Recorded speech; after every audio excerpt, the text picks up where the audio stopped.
kulanti habboon daawadayaal halkan waa Xogaya TV qodobada warkeennana waxa ugu waaweyn dawladda Turkiga oo Soomaaliya keentay hubkii ugu cusub oo ay ka mid yihiin gaadiidka gaashaameen ee halista ay isticmaalaan ciidamada Turkiga iyo boqolaal ka tirsan ciidanka gorgor oo loo carbiyay isticmaalka hubka culus oo ay ka mid yihiin taangiyada dagaalka oo la filayo in maalmaha soo aadan gudaha dalka la keeno iyo howlgallo culus oo ka bilaabanaya gudaha dalka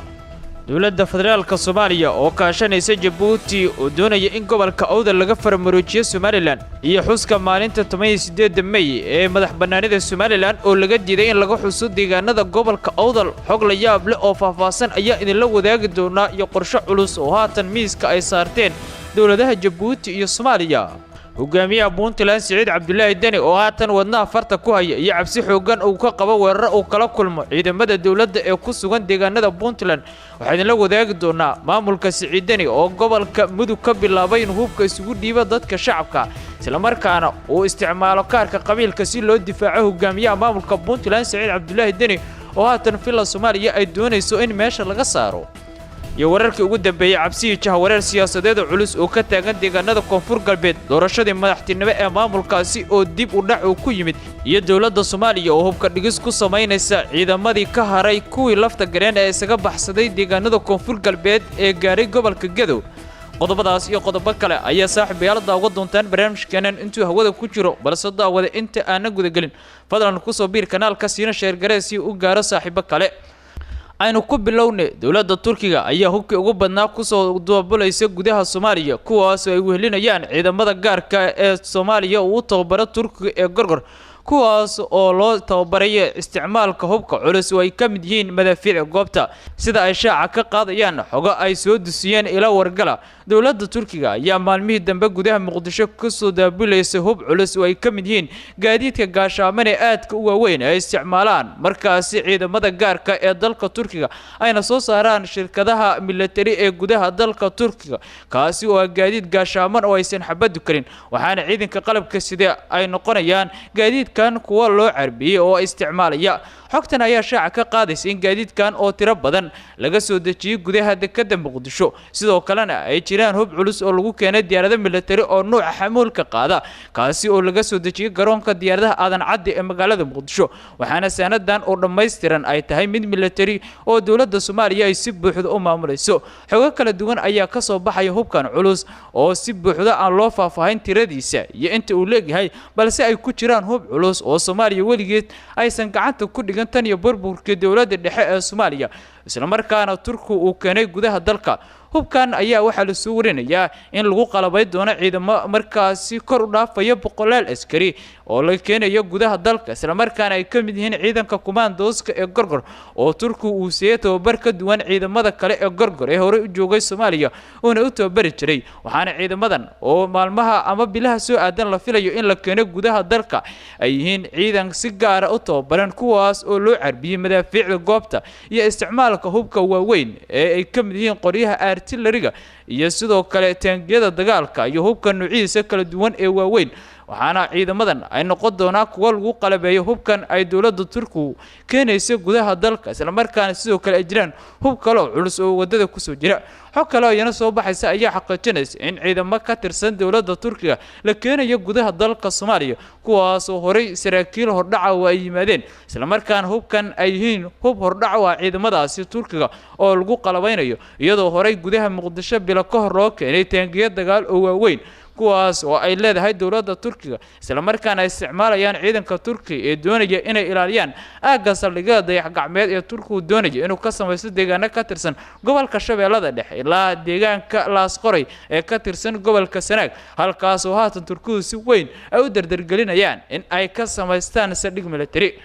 xogaan helnay ee soo taraya ayaa xaqiijinaya in dawladda Soomaaliya ay maalmaha soo aadan iyo toddobaadyada soo aadan gudaha Muqdisho gaar ahaan garoonka diyaaradaha Muqdisho ka soo deji doonto ciidamadii ugu badnaa oo ka tirsan kuwa gorgor waxaana wasaaradda difaaca ee Turkiga iyo Soomaaliya ay baahiyeen sawirada ciidamo ka tirsan commandoska gorgor oo ku jira carbiskii ugu dambeeyay oo lagu tababarayo buuraleyda waaweyn ee dalka Turkiga kuwaas oo loo carbinayo gaadiidka waaweyn sida kaarayaasha dagaalka iyo hubka nuuciisa kala duwan ee culus waxaana xogtu tibaaxaysaa in ciidamadan loo carbinayo sida ay isugu furi lahaayeen dhul ballaaran oo ka tirsan gobolada koonfurta iyo bartamaha dalka oo ay maamulaan kooxaha argagixiso meelaha ugu waaweyn ee haatan dowladdu ay doonayso in ay ka fakarto in la xoreeyo ayaa waxaa ka mid ah gobolka Jubbada Dhexe gobolka Shabeellada Hoose iyo sidoo kale Shabeellada Dhexe taasoo haatan Turkidu ay doonayaan in ay ka sameeyaan saldhigyo military oo ballaaran iyadoona xogtan ay marka dambayso si weyn isu soo tarayso ciidamada militariga Soomaaliya ayaa sidoo kale helayay toddobaadkii ugu dambeeyay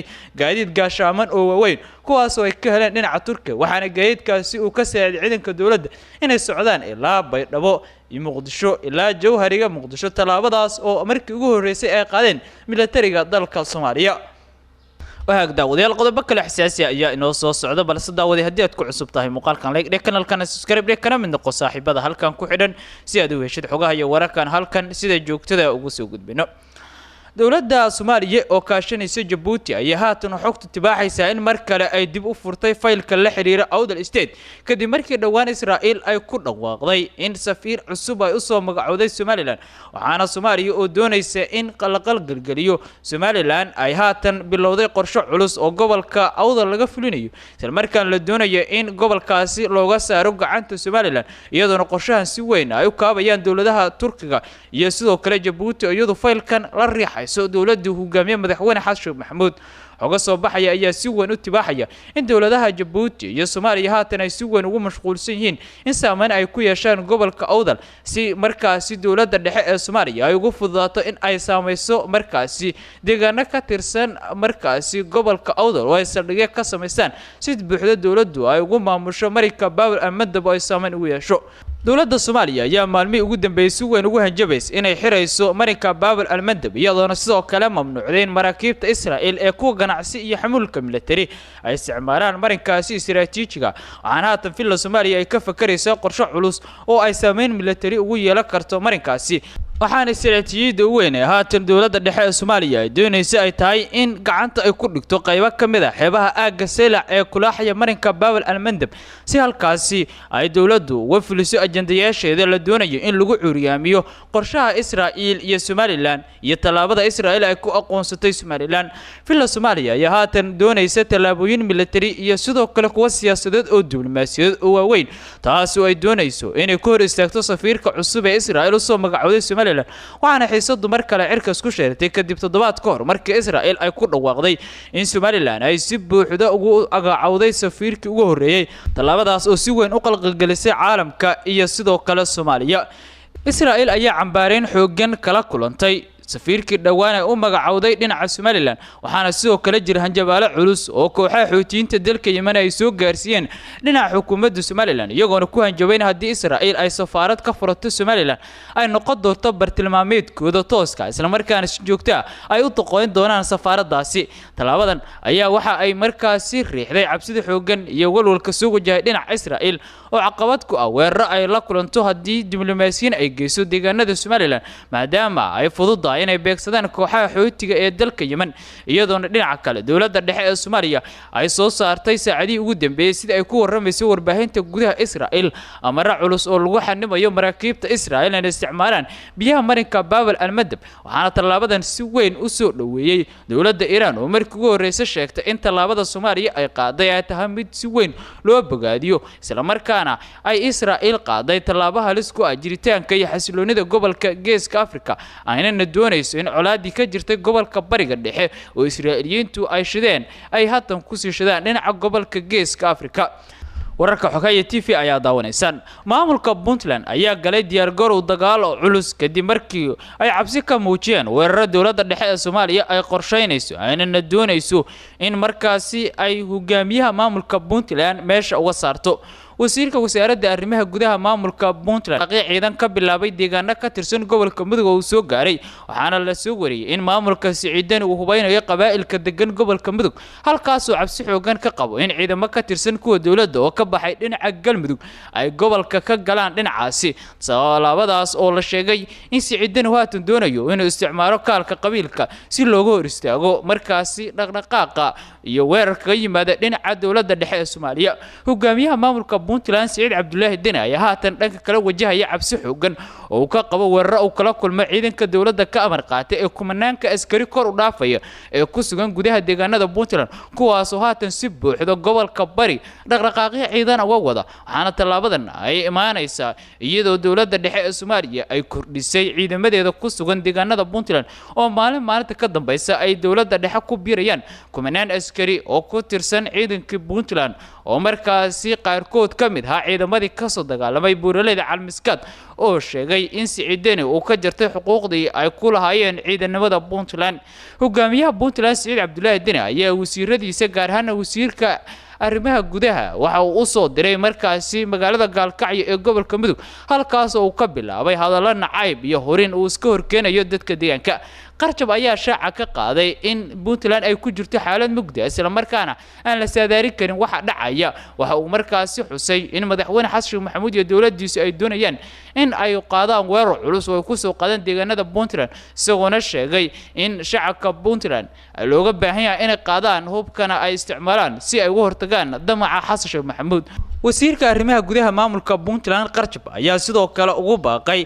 dadka gobolka Mudug ee ka soo jeeda Puntland inay iska difaacaan duulaanka qaawan oo sheegay in dawladda markaasi dhexe ay ku soo qaadayso deegaanada Puntland hadalka Puntland oo walaa xoogan oo ka muuqda ayaa haatan muujinaya in hogaamiyaha Puntland Saciid Cabdullaahi Deni uu lumiyay awoodii ciidan ee Puntland haatan qabaa'ilka Puntland aysan ogolayn inay u dagaalamaan aanay jirin cid u dhimanaysa hogaamiyaha Puntland Saciid Cabdullaahi Deni oo Puntland geeyay meeshii ugu xumeeyay sida ay sheegeen waxgaradka iyo dadka aqoon-yahanka ay ka soo jeeda deegaanada Puntland kuwaas oo sheegaya in Saciid Deni uu burburiyay cududii ciidan ee Puntland lahayd isagoona ku abaal dhacay ciidamadii ka soo dagaalamay buuraleyda Calmiskaad oo muddada dheerna u soo dhimanaya Puntland waxaan haatan ciidanka kaliya ee Saciid Deni gacantiisa ku hore ay yihiin ciidanka BMPF oo ay gacanta ku hayeen wiilo xigaalo iyo qaraabo dhow ay yihiin hogaamiyaha Puntland Saciid Cabdullaahi Deni si toosan ay u baritaarto dawladda Imaaraadka Carabta iyadoo ciidanka kale ee Puntland ay ka baxeen gacanta hogaamiyaha Puntland Saciid Cabdullaahi Deni kadib markii uu ka jartay dhammaan xuquuqaadka asaasiga ay lahaayeen taas oo markaasi ku qasabtay ciidamadaas inay ku biiraan dawladda dhexe ee Soomaaliya ugu dambeyntiina kala shaki xoogan iyo walaac siyaasadeed iyo mid ciidan culus ayaa laga soo warinayaa deegaanada maamulka Koonfur Galbeed iyadoona doorashadii markaasi Koonfur Galbeed ee madaxtinimo ay markaasi dib u dhac qarka u saaran tahay kadib markii kala shaki xoogan haatan uu ka dhex bilowday xubnihii la eriyay ee maamulka lafta gareen halkaasi ku haray iyo sidoo kale dawladda dhexe ee Soomaaliya ee deegaanadaasi gaadhay xogtan waxay tibaaxaysaa in dawladda Soomaaliya hubka dhigis ku sameynayso dhinacyo kala duwan oo hore ula shaqeynay maamulka lafta gareen iyadoona qaarkood xabsi guri laga dhigay waxaana ka mid ah dhinacyadii xabsi guriga laga dhigay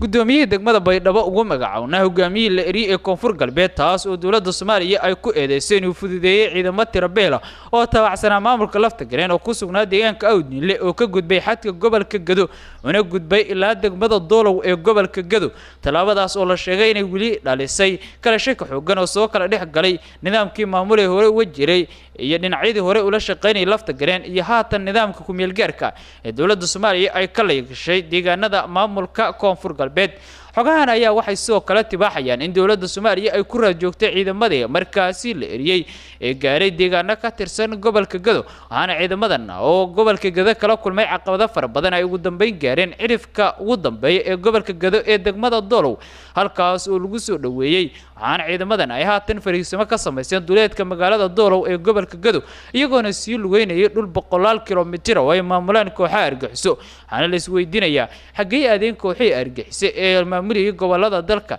iyadoo ciidamada dawladda ee ka baxay markaasi Muqdisho ay gaareen Baydhabo halka ciidankii Baydhabo ka baxayna ay gaareen Doolow oo ah cirifka gobolka Gado talaabadaas oo dadka ka faalooda arrimaha amniga ay sheegayaan in kooxaha argaxiso aysan dalka oo dhan sidii la mooday u joogin balse kaliya ay joogaan deegaano ka kooban awoodna u lahayn inay iska difaacaan cudud ciidan oo aysan hor istaagi karin ودانا داود أنت سوق ورك قدام بيت كلا ساعتين كنال كورك حكاية تيفي فضلا داود هدي هذا الكنال سو قرتي كوسو بير كنال كمقال كنال لايك ده سنين شير قرين بتقولي